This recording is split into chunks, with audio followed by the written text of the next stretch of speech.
Hey, it's Jake Newton with CPPS. Today I want to talk a little bit about de-escalation.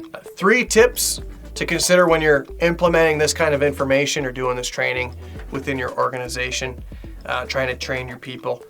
This year's an election year for the United States. With that, I think a lot of folks are feeling the uncertainty of what that brings and recognize a lot of the potential security risks associated with this. But from a people security perspective, de-escalation certainly fits within this because even at a low level, having the ability to deconflict conflict within the workplace, having the ability to steward healthy communication is what this is all about. And when you have something that is one of those topics that you don't talk about at Thanksgiving, right? Religion, money, and politics, it's one of those years where one of those 3 is right in the mainstream of a lot of conversation and it can be a stressor. So I want to talk about 3 things that can be done to help provide de-escalation techniques within your workplace. Number 1, understanding the personal security ramifications of potential de-escalation. So what do I mean by this? A lot of times when we think about de-escalation, we think about it in terms of verbal de-escalation.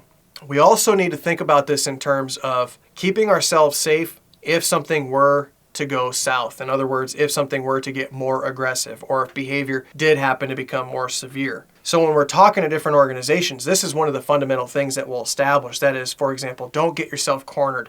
Have a plan. What is your exit strategy if you're in a room or if you're on somebody's property, you're engaging with a customer? If something doesn't go well, how are you going to avoid or get away from that situation or get yourself to safety and security? And what are all of the things and ramifications that go along with that as part of being an employee, for example, within an organization?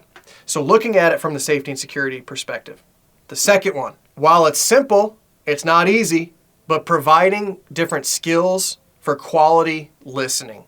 Listening skills are sometimes part of what can be a significant driver for de-escalation and helping conflict cool down, if you will. And within that, there's different skills that you can do that we'll actually focus on with our clients for active listening. We call it active listening for the skills that we teach. But ultimately, what it comes down to when we're talking about listening to another, the simplicity of it is, while it is listening without interruption, it's not simply listening and waiting for your turn to speak. It is actually contemplating and listening to that perspective, recognizing where they're trying to come from. And a big part of listening, a big part of showing another person of how you're listening is by communicating back to that individual and summarizing for them specifically what you've heard. And actually doing so is a really great way to show respect. You're trying to show them that you are in fact trying to hear what they're saying. You're trying to understand what they're saying. And so doing, showing them respect. And honestly, it goes back to that adage that more than maybe anything,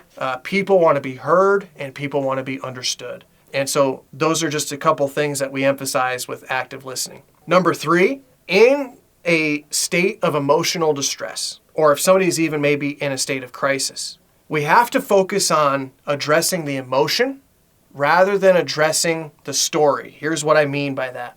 A lot of times our tendency in conflict is to go tit for tat or have an argument based upon the substance of what is being communicated. What words are specifically coming out of their mouth. That's the story. But when somebody is heated, we have to be able to actually develop rapport and we have to address the emotion that is behind the communication because it's that emotion that is influencing behavior. And so in the midst of conflict, we have to address that emotion, and in so doing, that'll help the conflict de-escalate. And so that can be done in various ways. It can be done by asking questions. It can be done by what we like to call labeling that emotion. You sound upset, or you're really upset about this, or I can see you're pretty frustrated about this. Can you share more about what specifically is frustrating you? Help me understand this better. Saying things like this can help address that emotion rather than addressing the actual content.